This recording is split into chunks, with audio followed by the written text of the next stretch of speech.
Hello everybody, Maven here, and the Ophidia Spathe buff is insane. This was definitely the buff that I was most excited for, and it did not disappoint. So it's just like playing the Solar Syntho-Seb's Bonk Titan, but on Hunter. It's basically the same thing. The build also hits like a truck, and it's also amazing for ad clear. So for those who don't know the buff, they made it so you get a stacking throwing knife damage bonus the more throwing knife kills you get. So it starts at 30%, then 60%, then 100%. Our throwing knives are going to be doing double damage, and we can refresh this buff simply by dodging. It's very effective, and in my opinion, it's one of the strongest builds in the game this season. So without further ado, let's get to it. Don't forget to drop a like because it helps out a ton, and I hope you enjoy. Okay, so first things first, the Ophidia Spathe says you gain a second knife per charge, and when I did my first Ophidia Spathe build video several months ago, I was confused as to why Gambler's Dodge was giving me back both of my knife charges instead of just one, whether I had 1 or 0. Because on Stasis, you have 2 Shuriken charges, but when you Gambler's Dodge, you only get 1 of your Shuriken charges back. So I was confused. But since the Ophidia Spathe says gain a second knife per charge, it's just 2 knives in 1 charge, so that's why the Gambler's Dodge sees it as 1 and gives you both your knives back. Just wanted to clear that up in case anybody had any confusion. And for the second ability here, I already mentioned it in the intro when I talked about the patch notes, but getting a final blow with a throwing knife grants consecutive knives a temporary stacking damage bonus. Gambler's Dodge refreshes the timer. So as you get the throwing knife kills, you get stacks of Snake's Bite on the left side of your screen. You can go up to 5 seconds, resulting in a 100% damage buff at 3 stacks. And that is how this build is able to hit like a truck against fatter targets. It really makes it feel like Bonk Titan. Okay, now let's break down the subclass, and this took a lot of rigorous testing to get this perfect, but it's exactly as it should be, and I would not recommend changing a single thing from this setup, and I'll tell you why, one step at a time. So let's start off with Gunpowder Gamble. That's that free super nade thing you see me throwing every once in a while and shooting out of the air. You gotta charge it up to 6 to get it charged. You gotta get Solar Weapon or Solar Ability Final Blows, and it charges up really, really quickly. And a lot of players seem to think that it's just like a nade, but it's actually an ignition. It says it at the bottom there. You are literally throwing an ignition through the air. So that does have synergy with certain fragments that work off of ignitions, such as Ember of Eruption, for example. Your ignitions have increased area of effect. And I would have loved to run some ignition-based fragments for Gunpowder Gamble, but I needed every single one of these for very specific reasons. Anyways, moving on, we got Knock 'em Down. This is how we're able to have infinite throwing knives, because it says at the bottom there, while radiant, your final blows with your throwing knives fully refund your melee energy, and we're becoming radiant by throwing our throwing knife because of Ember of Torches. So this little 2-piece combo is how we have infinite throwing knives. But something to note if you are absolutely new to this build is that if you throw nitric at an enemy and it scorches them and they live but they die to the scorch, it will still refund your throwing knives. And if you throw 2 throwing knives and it causes a solar ignition and they die to the ignition trigger, that will still refund your throwing knives. Also, if you hit a target with the knife, they're scorched, and you kill them with another weapon while that scorch is applied to them, it will still refund your throwing knife. So it's extremely forgiving in many different ways. Next up, healing grenades are our only source of restoration, and we're extending that forever with Ember of Imperia and Solar Weapon or Ability Final Blows extend restoration and radiant. That's how we're able to keep that up for the entirety of the encounter, and this is really what makes Solar good. If it wasn't for Empyrean with restoration, Solar would be too squishy. This is how we're able to stay alive. Next up, we're running Ember of Ashes. It says you apply more scorch stacks to targets. Now, some people may be wondering why, because whether you're running Ashes or not, 2 throwing knives will cause a solar ignition. But the reason that we're running it is because our weapon of choice here is going to be the Skyburner's Oath. When we fire from the hip, our projectiles will scorch the target. And that is exactly enough for 1 Skyburner shot and 1 throwing knife to cause a solar ignition. That's kind of broken. Now, one thing to note is that you can't really stack 2 ignitions on top of each other. You kind of got to kill a little bit of time first. That's why I'm pairing this along with a slug shotgun, the Heritage. So what I like to do is shoot the Skyburner shot, throw a knife, swap to the Heritage, shoot a shot, go back and repeat the process. And that gives you some very strong point blank burst DPS. And typically when I play this build, I try to hit every target with a hip fire Skyburner shot before throwing a knife at them, because there's a chance you get some random free ignitions out of nowhere. So you're going to want to get the habit of doing that when you use this build. Now, during a lot of the background gameplay of this video, you actually saw me using Ember of Searing in my last slot because I found that to be pretty good because the hip fire from Skyburner's Oath scorches targets, which grants you some free melee energy and creates a fire sprite to give you some grenade energy.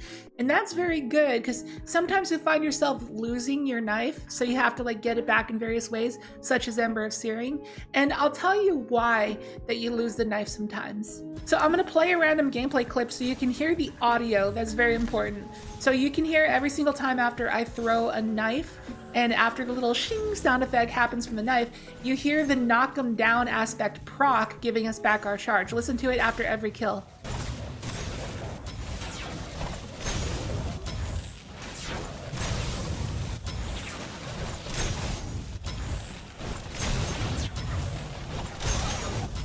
So you can hear what I'm talking about. That sound effect is knock 'em down, giving you back your knife charge. But if you throw your second knife charge before that sound effect plays, you actually consume your knife charge. It doesn't refund it to you, it just goes away. So you have to be patient with this build and wait for that sound effect before throwing the knife, or else it'll eat the charge. So you can't just spam it. However, that is only for the second knife charge. When you only have one knife left available, you can spam it most of the time, it'll give it back to you, but every once in a while it will take it away and leave you with no knives left. However, I found an even better solution than Ember of Searing. For getting back our knife charges, we find ourselves in a spot where we accidentally lose all of our knives and stuff, and that is going to be Ember of Singeing. So what's going to get us out of the hole where we have no knives is obviously getting back our Gambler's Dodge, because it recharges pretty slow. So Ember of Singeing is very clutch for that. Your class ability recharges faster when you scorch targets, which our Knife Trick scorches targets, and our hip fire from our Skyburner's Oath scorches targets. It doesn't say you have to defeat a scorch target, all you have to do is scorch a target. So we're pairing that along with Focusing Strike on our gloves. It says when you deal damage with a powered melee attack, it gives you some class ability energy back. So this paired with Singeing is very, very good for getting back your Gambler's Dodge. So I'll show you a little example here against Carl. I'm gonna lose my knife charges, and then I'm gonna use my Gambler's Dodge, and then I'm gonna throw my knives at Carl, and you can see just how fast we regen our dodge. Finish it off with a couple hip fire Skyburner shots, and our dodge is right back. So if we ever lose our knives, all we gotta do is that. However, if you find yourself in a situation where you lose your knives and your dodge and you're left with nothing, your hip fire Skyburner shots can still help you recharge your dodge fairly quickly. Ember of Singeing is just super good. So now you can see the reason why I have all the fragments that I do. They are all very, very important to the consistency of the build. And now let's quickly break down the stats before we get to the mod setup. So 1 with 100 resilience stat is just a given. That's what you always have to do when you play PvE. And then try to invest as much as you can into mobility and discipline while maintaining a minimum of 3 intellect. I prioritized discipline next and then put as much into mobility as I could. So for the mod setup, running the good old stacks on stacks with double surges and time dilation to always have that 17% solar weapon boost active. We're making orbs via heavy-handed as well as Reaper and Solar Siphon. And for spamming some super energy here, we got Dynamo since we're always dodging their targets, hands-on since the knives we're spamming, and then I also have Impact Induction to help me get my grenades back, because every time we get a hit with our throwing knives, it gives us some grenade cooldown, and every time we dodge, we get grenade cooldown from Bomber. And then I just got various resists on my chest.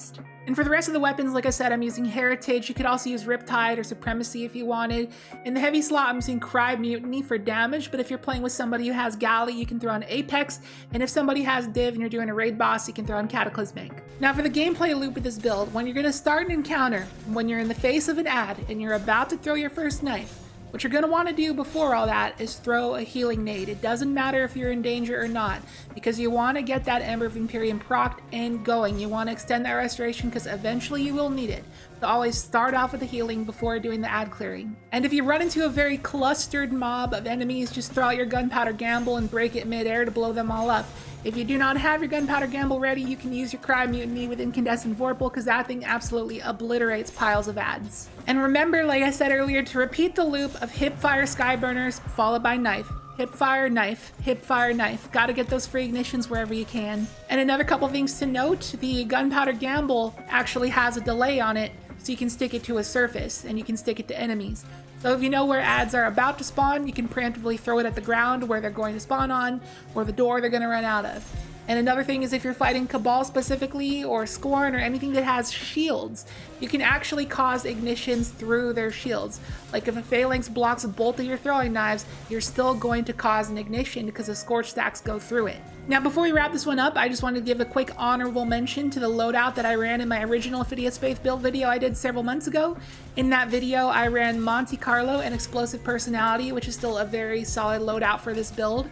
Having throwing knives immediately proc both Radiant and Markov Chain ×5 absolutely makes the Monte Carlo shred, especially if you pair it with Kinetic Weapon Surge. So if you find the Skyburner's Oath a little bit too slow for your playstyle, I would recommend giving the Monte Carlo a try. So as always, I'll leave a dim loadout link to this build down below in the description and the pinned comment if you'd like to give it a try. And if you got any buddies who are Hunter mains, I'd appreciate it if you share the video with them. I'm sure they find it enjoyable. Because in my opinion, this is one of the strongest builds this season. You definitely got to try it out. And with that, I hope you enjoyed the video. If you did, be sure to hit the like button and drop a comment. Because interacting with the video in different types of ways like that really helps out the algorithm. So I'd appreciate it if you clicked on something. And if you're new here, please consider subscribing. Would love to have you here. Got a lot of spicy builds on the way for season 23, so I hope you can stay tuned for that. And remember, if you have any ideas of something that may be able to improve upon this Ophidia Spathe build, feel free to let me know down in the comments if I missed anything. And with that, I'll catch you in the next one. See you later.